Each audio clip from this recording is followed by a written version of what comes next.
Oh, hey guys, what's up? Today we are talking about your bulletproof mindset and trusting yourself. To me, this is the most important part. If you are to skip everything that we do in this entire program, this is the part I do not want you to miss, because this is the part that changes where you are and how you accomplish the rest of your business life. This is about building trust, internal, real belief about what you're creating.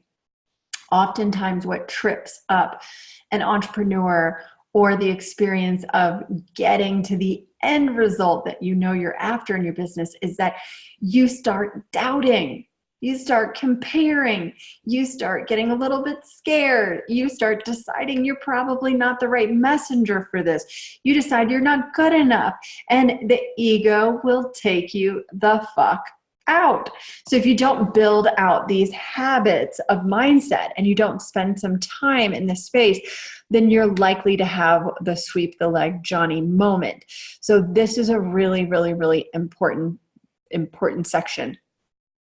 With this comes a workbook, and you have a choice in this section to download the entire giant PDF, which is I think 30 pages, and read it top to bottom, and or just do the workbooks and watch the videos. It is totally your choice in that regard, but you need to get it done.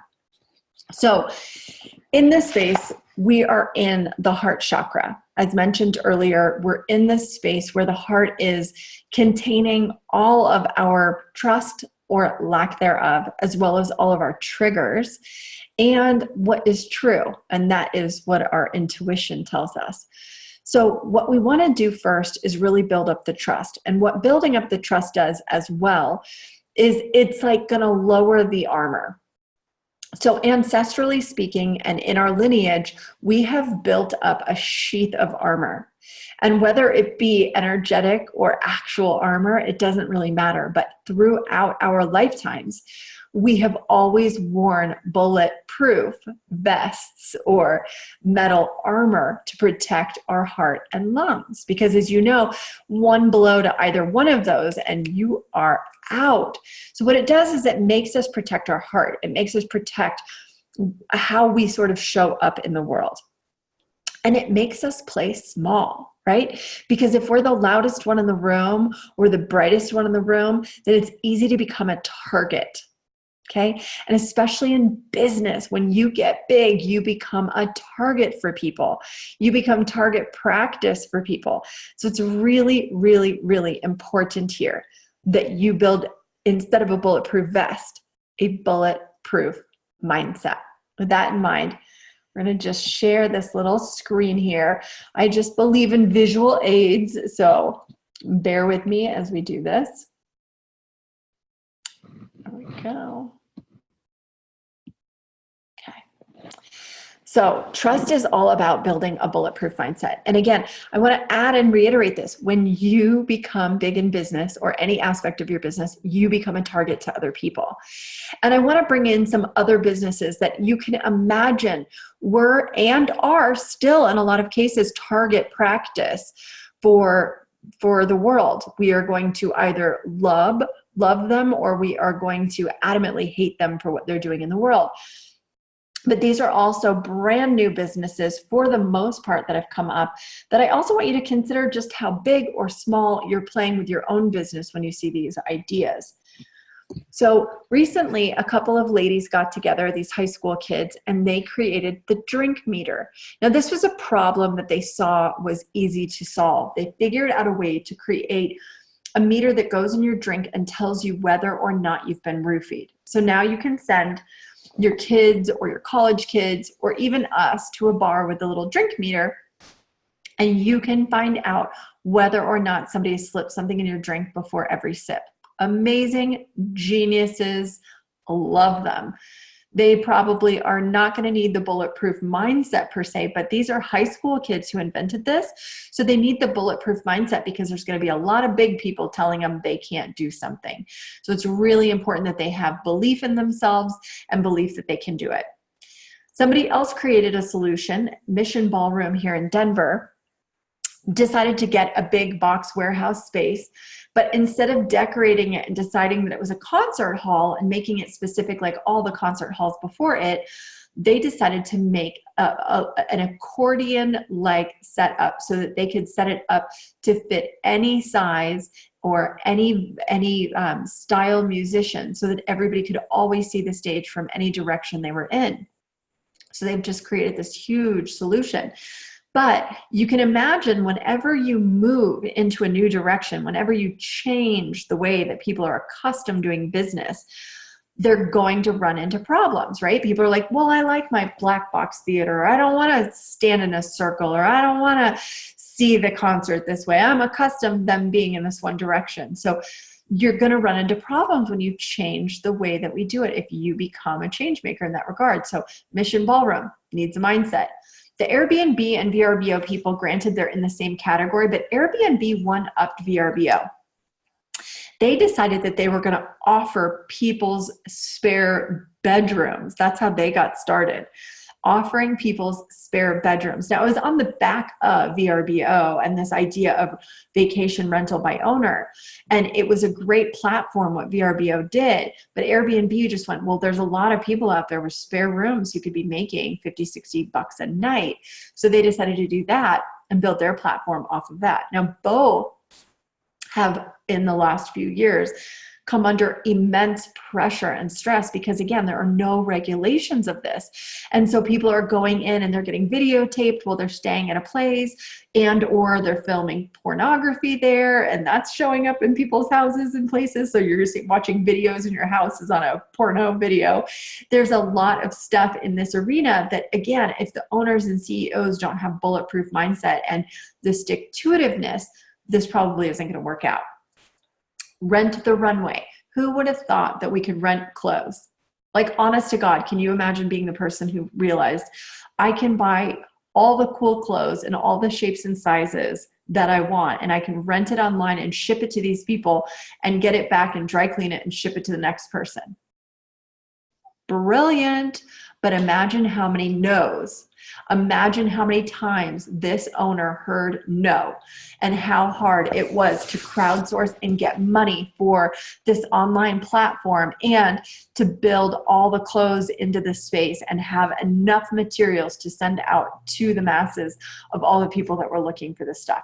Imagine how big that undertaking was. And without a bulletproof mindset, there would have been no flipping way.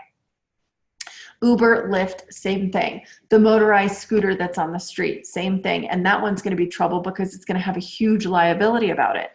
Shared cars, this is all in that same category.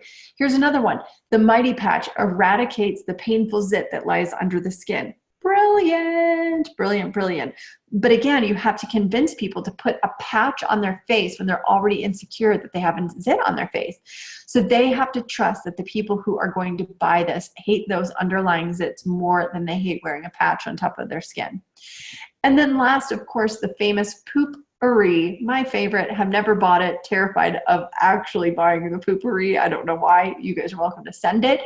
But Poopery is just another one. You're basically saying to the world, we know your shit stinks and we're going to help you cover it up. And if you put it in your purse or you put it in your bathroom, people are going to know you poop. And are you okay with that? So you can, again, imagine if they didn't have this bulletproof mindset, this would have been really hard to bring to market. So here's how you build a bulletproof mindset and the importance for it. Every single day in business, we tend to look up and out.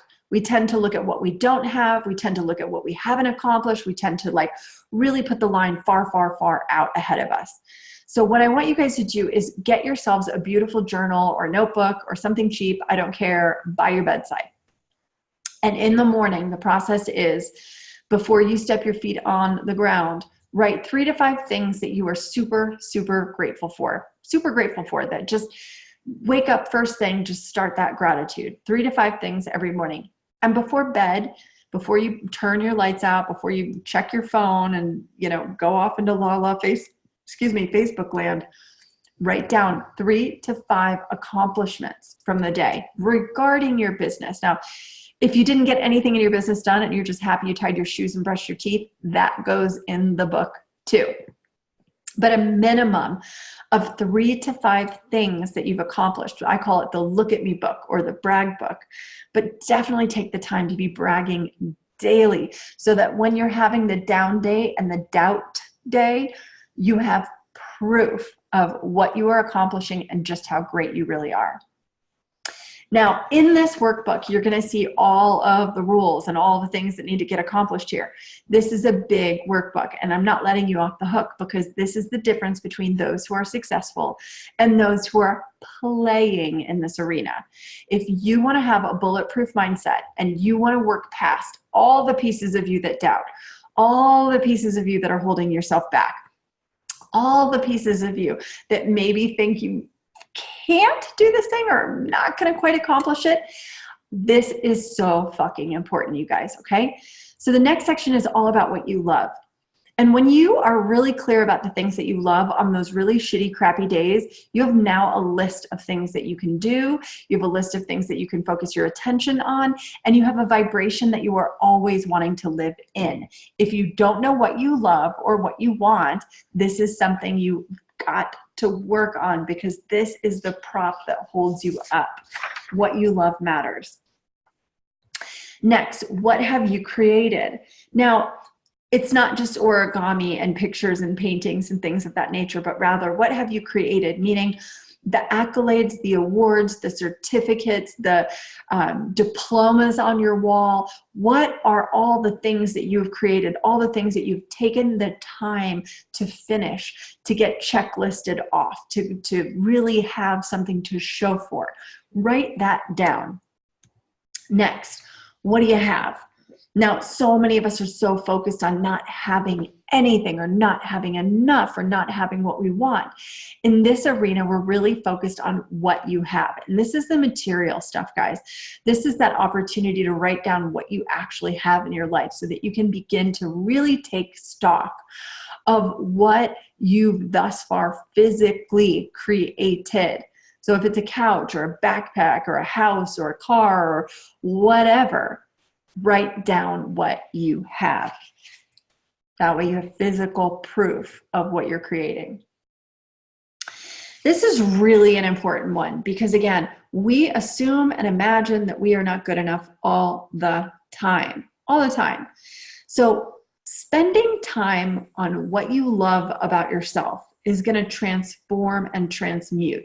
It'll transmute the negative and it'll transform it into positive. So you're taking any negative voice in your head and you're transmuting it into the positive aspect of who you are. So you really want to spend some time. I challenge each of you to get a minimum of 50 things about yourself that you love written down. And I don't mean like I'm a really good parent and people say I'm a really good person. And like, I think that I'm probably maybe sort of kind of the best cook there ever was. And that's not what I'm talking about. The things you love about yourself. I have a really big heart. I love my eyes. My hair's spectacular. My elbow is magnificent in how it moves. When I fart under the sheets, it's amazing. Whatever it is that you can find that you love about yourself, hilarious and not, it has to be something that you love about yourself. Take your time.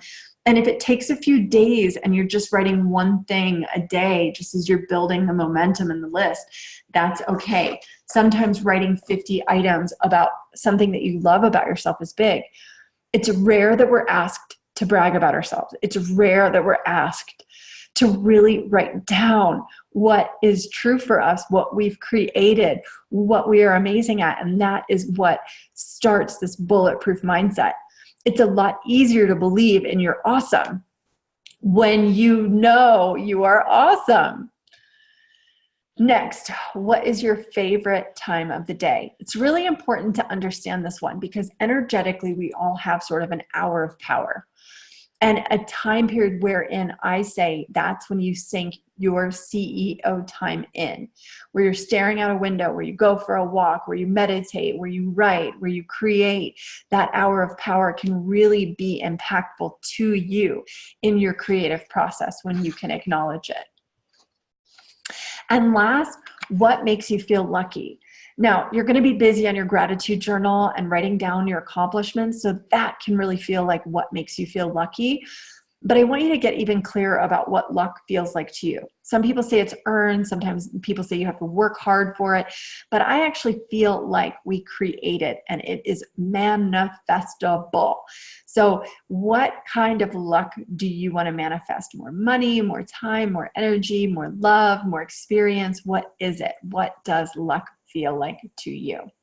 And again, you'll just follow, you guys, this PDF and fill out your workbook so that you have it. It is your Bulletproof Mindset. And get started on this as soon as you possibly can. And if you don't get it all done on this part, just keep working on it every single day until it feels as if you've accomplished it.